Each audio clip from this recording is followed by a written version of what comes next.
I'm no expert on Jaws. I probably should have watched Jaws a few times more, not to make Dangerous Animals, but to do the press for Dangerous Animals. Because everyone wants to talk about Jaws a little bit.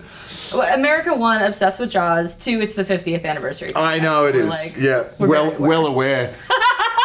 Right. You're like, no, it's getting brought up to me every day now. Great. I should really watch it.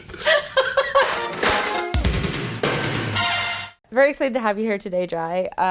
I saw Dangerous Animals twice already. Twice already? Already. I'm excited about it. I've only seen it 3 times. That's impressive. Well, I want to talk a bit about, like, what I thought was so exciting about this is I love a serial killer movie, I love a shark movie, but I like that this movie, while the sharks are scary, they are not the villain. They are not the villain. So can you tell us about Tucker? Tucker is the villain, definitely, unquestionably. I think, it's sort of a unique take in that sharks aren't, they've always been they are a threat, obviously, but they're more like deployed as a threat by Tucker to sort of fulfill his sick desires and this twisted philosophy that he has, that he is somehow part of this ecosystem and is at one with the shark and, is kind of an apex predator himself. But I think we've been used to sort of seeing them as the indiscriminate killers in shark films. And it's just like a little bend on that theme. There's a line from Tucker early on that it's, he says to one of the characters that it's not the shark's fault. And I think that's something we all kind of know. But yeah, I mean, weirdly, there's almost like a loose underlying conservation thing going on with Tucker as well. I mean, he really believes in his crusade. There's actually, there's some stuff that didn't make the final cut where we expanded on his, his passion for them as creatures and like the cruelty that they endure and how much, how many sharks are like killed every year due to the fishing industries and all this stuff. And it kind of, springs the argument about, who really are the dangerous animals. But I guess I didn't deliver that monologue too well because it got trimmed out. I think the story makes that expression anyway. And like, Jaws is like one of my favorite movies ever. But like when I watch it with people, I'm always saying like, the shark is not the villain. It's the mayor who's like, we need to keep the beaches open. That seems to be the argument. I'm no expert on Jaws. I probably should have watched Jaws a few times more, not to make Dangerous Animals, but to do the press for Dangerous Animals. Because everyone wants to talk about Jaws a little bit. Well, America, 1, obsessed with Jaws. 2, it's the 50th anniversary. I know it is. Like, yeah, well aware. Right. You're like, no, it's getting brought up to me every day now. Great. I should really watch it. I hear it's great. Yeah.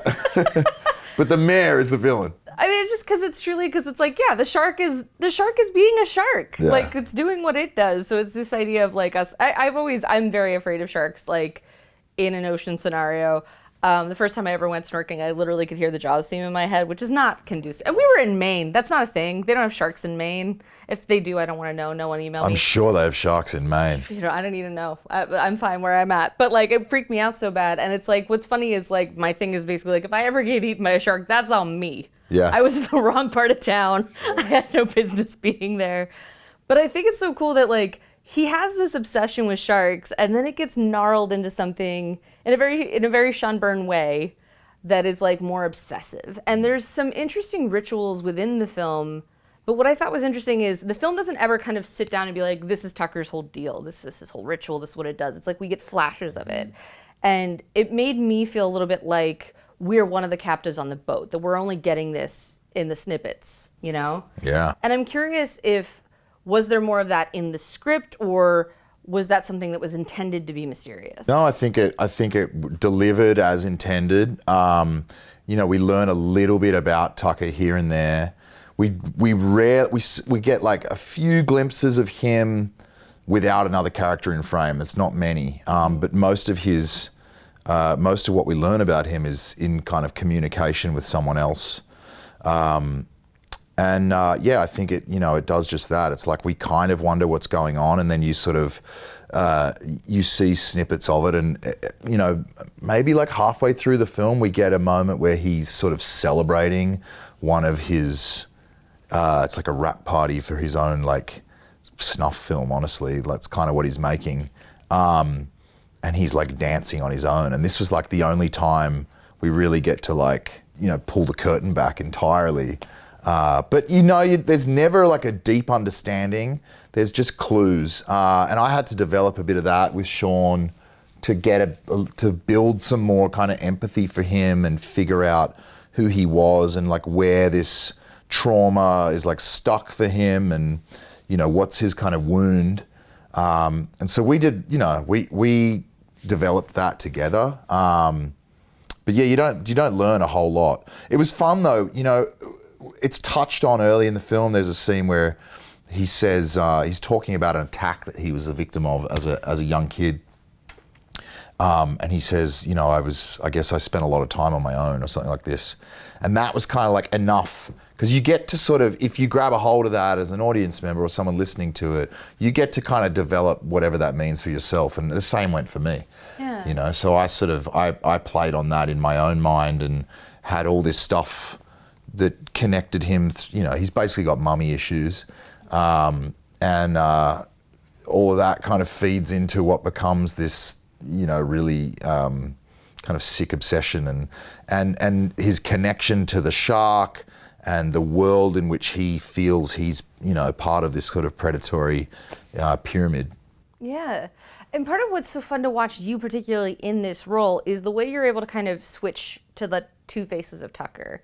Because he's able to do this very jovial, very charismatic, you know, tour guide vibe, and it's all very jolly. And then it's like, literally in the opening sequence, we watch him turn like that and become a creature of violence. And I'm curious for you, like, what is it like putting those sides together and finding those moments to turn? I think it's so much fun. It's like that when you get to really explore like light and shade with a character, it's just like, you know, things get juicier. You get to like chomp on more. And it's funny because working in this genre too, it has its own style. Like you get away with things being a little more like wink to the audience. There's moments where the film really doesn't take itself seriously. And of course, like, you know, the horror in loose terms, like has its own kind of cliches, which we allow ourselves to play into at times. So it's, you know, it's just playful as an actor. You get to kind of dance with all that material and see what works. You know, there's a line that's like, people are no strangers to it because it's been through a lot of our promo material, but when he kind of turns almost to camera and says, "Welcome aboard," and it's like, it's so like, it just goes ding like this. And like, if you get to try and nail that as an actor, it's just a lot of fun, particularly when it springs straight out of a moment where we've just seen him like, you know, slash a guy's throat. Right. It was really fun to watch this in theaters and like, you like the title card because of Dangerous Animals, and like I'm in like a press screening with like 4 other people, and like literally I'm there just like and I'm like, I want to go see this with a crowd because it was like such a. It's so good with an audience. I gotta say, I mean, I watched it at home for the first time. My wife did not want to go to bed next to me. Sure. Well, bravo to you. Thank you. Nailed it. Smashed it out of the park. But then we saw it with an audience first in Cannes, which was unbelievable, and then last week in Los Angeles, and it just like the energy of this film. The sound design plays a huge role in like the way the cuts work together, the sort of the jump scares that will come. You know, having a ton of atmosphere is one thing, but then when you're sharing in that with an audience around you as well, I just think that energy gets really palpable. Yeah. And for a film like this, you know, people are screaming, they're cheering, you know, they're laughing. It's like, I heard they had a screening in Austin the other night, and so like, yeah, people are like yelling from the crowd, like getting on board.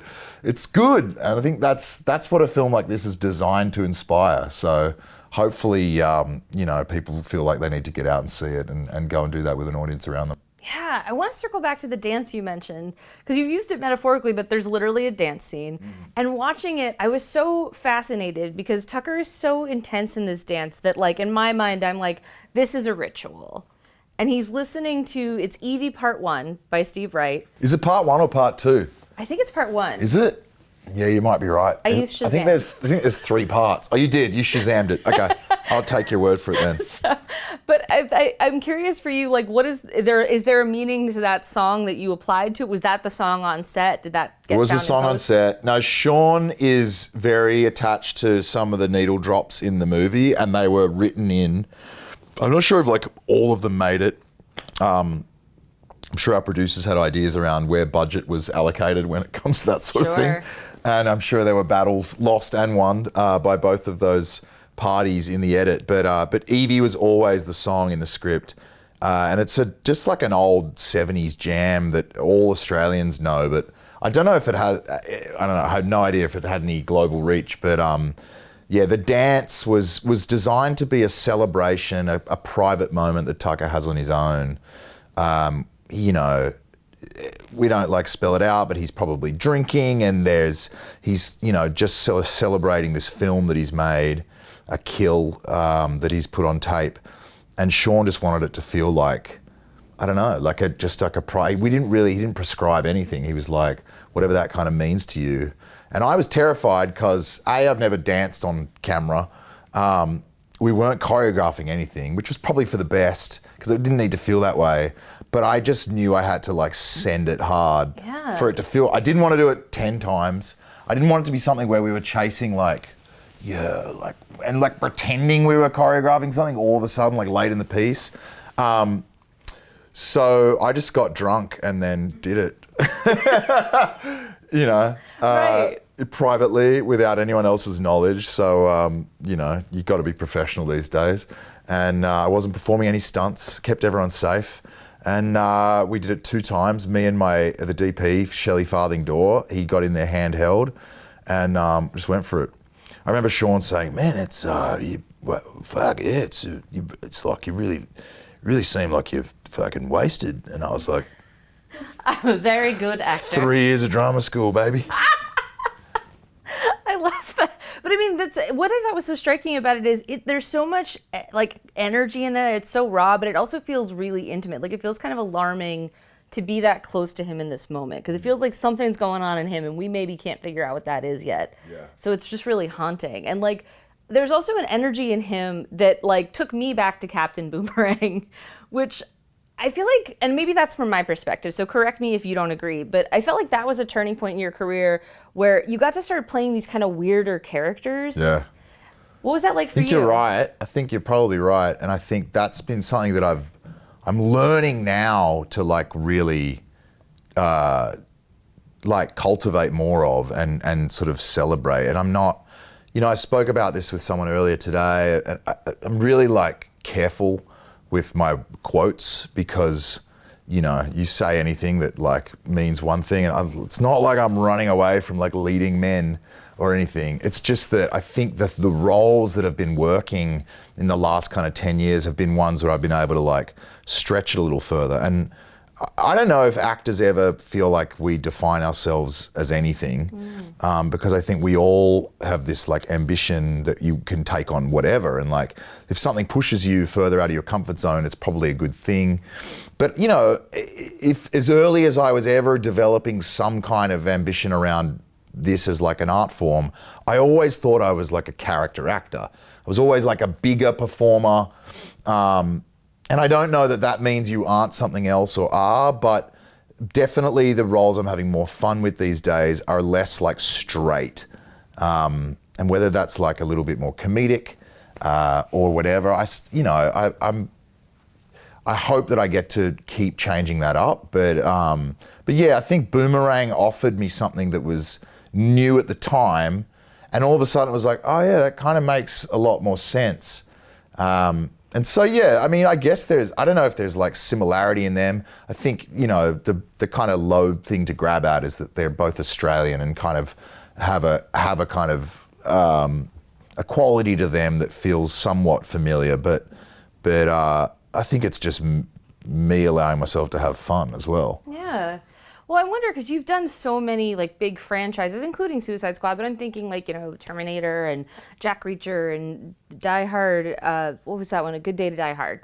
And I'm wondering if when you're presented with something like that, Does that feel like it's like there's a because it's this franchise, because there's this expectation about how it needs to speak to fans and the requirements they're in, does that feel like you have to play within a specific confine versus playing something like Boomerang or Tucker? Well, they've all been unique experiences, and it come at times, Die Hard now is like 12 years ago or something, and at the time it's like a no-brainer move for me.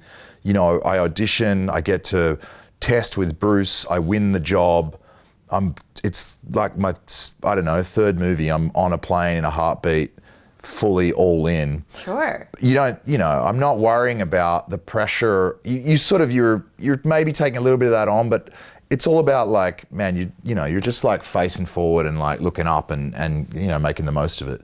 I think what happens, or at least what I learned, I was involved in 2 kind of 80s action franchises in a 5th installment, which is pretty like, it's hard to get people to want to feel the same way they did when you're relying on nostalgia and like the language that something created for someone at a certain time in their life. You kind of, you like buy all that passion in, but then you open yourself up for all this scrutiny by trying to tell them that you're still willing to like have a go at it, this many years down the track. So I think that does like create probably a pressure. I don't know that either of those we really felt it making those movies, but it is understandable why, like, I don't think anyone says Terminator Genesis is their favorite Terminator movie, and that's all right. You know what I mean? It's like, Sure. That would be pretty remarkable. But man, am I proud to be part of that stuff? Absolutely. Yeah. Well, I mean, I think that that's certainly part of it. Like, the thing is, as a film critic, I also think that sometimes these sequels and stuff are actually great, but people's attachment to the original property is overblown because it's a thing that we saw when we were kids, and kids have terrible tastes. Like, not that these things aren't good, but it's like, by the time you're a grown-up, like, they're amazing. They're also original at the time. Right. And so they stamp, you put a stamp on something and it goes like, life changed for me at that moment. And like, I mean, you go back and look at like the first Terminator, like it's like awesome because it's Terminator. Yeah. But like, there's been a lot of films been made that are better movies. Right. You know what I mean? Right. But like, what are you going to give James Cameron notes? Like, no, it's fucking rad. This is like, You just let it have its space. And that's why it's risky to keep hammering ideas out, because it's like a car. It's like a car from the 70s that they try and build a new shape for in 2025. You know what I mean? It's not really gonna be like a Ford Bronco anymore, is it? right. And it's like, the thing is, it's like, even if it can be something great, it's necessarily, the audiences are like, they still want the thing it originally was. That's it. So there's like a pushback regardless. It's true. That has to feel really But, 80s action, I'll still show up for another one. Yeah, well, I mean, very famously, George Clooney, like, he's got asked a lot about his Batman movie, which a lot of people don't care for, and he was like, I got asked to be Batman. You go and do it. You just go and be Batman. Right. Like, for instance, this will never happen, but if somebody called me tomorrow and said, Kristy, can you be the next Batman? I don't care that my online life would be over because everyone would hate that. Of course I want to be Batman. Just go and do Batman. Yeah. There's just certain phone calls you don't, you have to answer. That's what's been so interesting watching your career, because like, you've done all these big things and you've taken on all these huge properties, and then it's like, I don't know, it's funny because it's like, I think that you've done some incredible things within those spaces, and I think that's really challenging. But it was like, I watched you in like Buffaloed, and I was like, this is fun. Like, and it just felt like you got to kind of be liberated from it. Like, and I think in part because Buffaloed's original, and like, I'd never seen anything quite like that before. I think it's like an interesting thing. You sort of, I don't know, there's never like a choice one way or the other, really. Like, maybe there's an illusion that like in Hollywood, things are really calculated. And for some people's careers, it can appear like there must have been this like through line vision. And like, I swear to God, if an actor talks like that, it's because they got really fucking lucky, and maybe their thing was executing itself, and it's like, great, now I can speak about it as though it was all by design. There's a time in everyone's career where you'll take fucking anything that comes in. You know what I mean? I mean, I think about the jobs I've lost over the years that I thought I wanted at the time because it was the right moment to want that. And it's like, I don't really live in a space where I regret stuff or hang on to it. But man, like some of those pilots that I was devastated I missed out on in 2009, like could have really changed the shape of like where things went not in the best way. So I don't know, you just kind of play it as it comes. And if you're lucky enough to like keep some, keep building on who you are and like the kind of characters you get to take on and hopefully the work keeps getting better, that's awesome. But, you know, I can't sit here and be like, oh, I was involved with all this franchise and then I, you know, changed gears and targeted all this indie stuff. And then I'm making a comeback now into the mainstream. It's a very nice way to like, a journalistic way to like look at things, but it's not the truth, you know? You're just hammering it out, trying to stay fulfilled, trying to like put food on the table and hopefully growing as a performer each time and trying to stay proud of your work. You know, if anything has like strengthened, I think it's my like instinct around like what to work on. There's things I'd never like trash a film I've been a part of, but there's stuff I've done that I'm like, all right, if I get that kind of chance again, I could have seen the ingredients that maybe it's going to be what, you know, you hope it wouldn't. But then I say that and like even Dangerous Animals, like we're sitting here, I'm proud as punch of the movie. It was not like without risk for me. Like I read it and I was like, you got to hope this thing turns out as good as it did. Mm-hmm. There's a, you know, it could have been a cringy shark horror. You know, you just don't know. You just really don't. And you hope that the people you're working with all mean what they say and you're only just taking a chance at each other. You know, we all just do that. You date for 5 seconds and you go, all right, cool, let's get married and create cinematic history.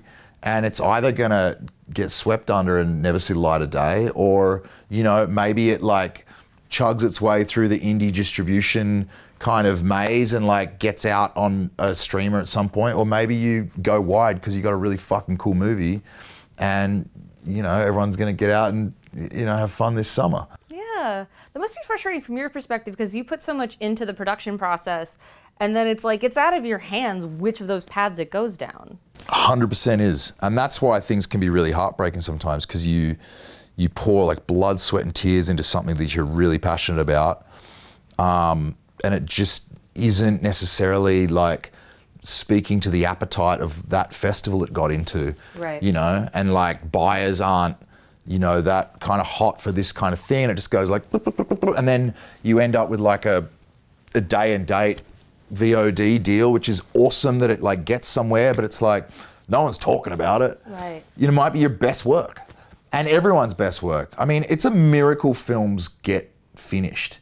Like if you've been part of the process, it's really like, there's a lot that goes into this. Years of development, the money that it takes to raise to get it done. They don't just like make themselves. And so I think it's like a huge achievement.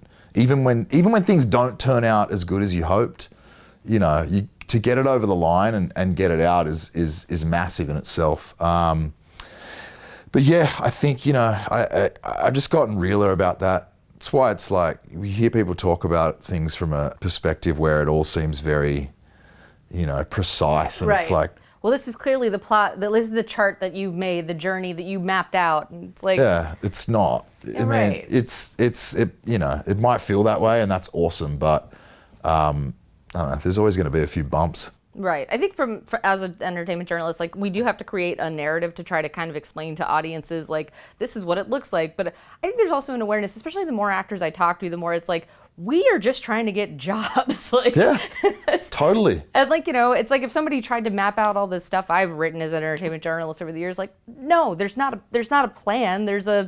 Things are happening and I need to work. Yeah, it is. And just, and you know, hopefully you're staying like true to a voice that you have and, you know, you stay inspired about what it is you're doing. You know, that to me is like something that I just, if I'm lucky enough to keep doing this, it's like, you know, my only condition for myself is that I'm hopefully working on things I want to be a part of. Yeah. Well, speaking to that, what was your introduction to Sean Byrne? Had you seen his other films before you got the script? Yeah, I'd seen his stuff. I saw Loved Ones like eons ago when it came out. I don't think I read for it, but I remember it being like was like when I first came out of drama school. It was like one of the ones that like mates were up for.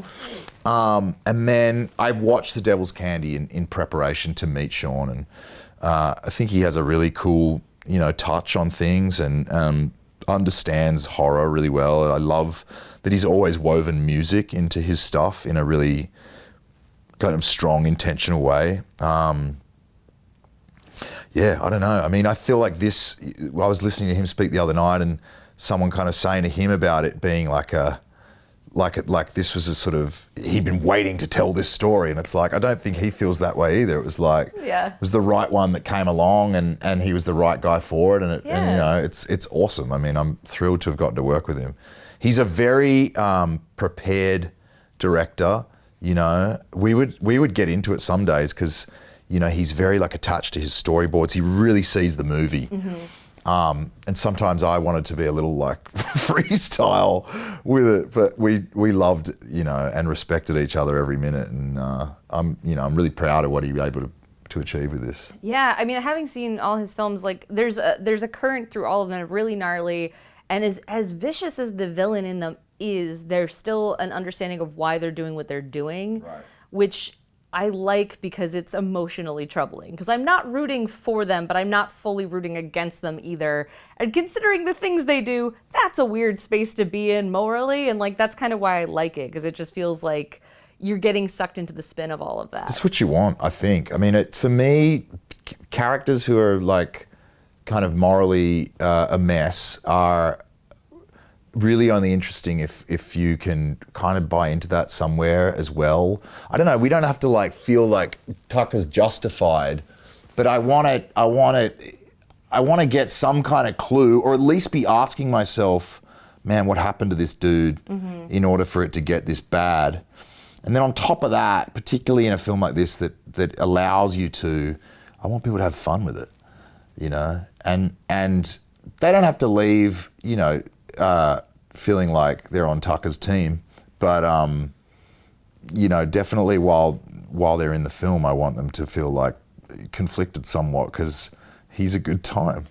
That's the thing. I was watching it, and as it's going on and like fights are getting more and more intense, I was like, I want him to live because I want a sequel. Like I was just having so much fun watching everything you're doing in this. It's so exciting. It's very physical. It's very like, it's loud. It's like up and down and in and out. And I just was gifted with a good story and a character that I was, you know, could take a swing at with that. You know, when I first went back to Sean after reading it, I was like, I want him to feel like this guy you've sat next to on the bus, or who's driving the taxi, or who's fucking, you got stuck next to at the bar. Like, I feel like I've met this dude. It's just that the thing that's really going on in his private world isn't something we're aware of. But I want him to feel like, you know, if you lay it over with this, like, here's our bad guy who's like doing all these bad things and he's just like awful, it just doesn't feel real. Right. And it, you know, you want to kind of play into some of those cliches that this is what people fear out there on the road. And in, you know, if you're a backpacker going to Australia, and Wolf Creek did that so well. It's like, dude, it'll stop people from crossing the country. Yeah, Wolf Creek. That, man, I watched that with a bunch of friends and then had to like walk home, and I was like, I hate all of you. That's not okay. Not a good idea. Oh man. Yeah, like Australian horror, man, it's like next level. Yeah. I mean, this is next level. Yeah, it's up there for sure. It's good. It's a good fun, you know, slash 'em up pick. Okay, I think that's our time. Is there anything else you want to tell our audience about Dangerous Animals? Go see it in the wild with your friends. That's the way it's designed to be enjoyed, and you will love it. Love it. Let it eat you up. Yeah. I'm into it. Thank you so much. Thank you. It's a pleasure. Yeah, appreciate it. Watching Jai Courtney in that interview, he's so charismatic, and he's also just so candid about what the life actually is like as a working actor. And it was fascinating to hear him speak so candidly about it. Yeah, I think there's a misconception that once someone is, you know, a movie star, once you know their name, that, you know, they get to like chart a course. And it was really interesting to talk with him about what it's actually like, and to kind of shatter that illusion a bit.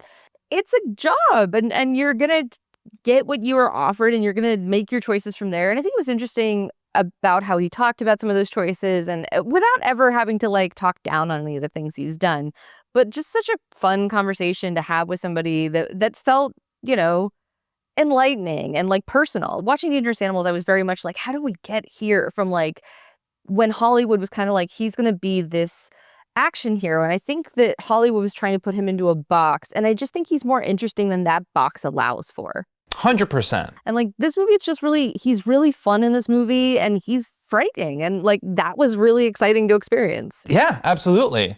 And what is also wonderful to experience is what we have coming up next week, where we're going to keep those summer scary vibes going with 28 years later director Danny Boyle, one of my favorite directors. The new film, starring Aaron Taylor Johnson and Jodie Comer, picks up 28 years after the rage virus ripped across the UK, turning millions into mindless bitey brawlers known as the Infected. Danny came by and talked about what inspired the sequel, how it kicks off its own trilogy, and we also got to talk about my personal favorite film in his incredibly diverse filmography. Trainspotting, Slumdog Millionaire, 28 Days Later, 127 Hours. There's so many options. Tune in next week and you will find out. Fair enough. Well, this has been Mashable's Say More. Subscribe anywhere you listen to podcasts, watch our videos on Mashable.com or YouTube, and leave us comments on any of these platforms to tell us who you think we should have on or how you think we're doing. And until next time, turn up your own song of the summer and cut loose like a dangerous animal. All things I don't know yet. And we'll see you next week on the Say More couch.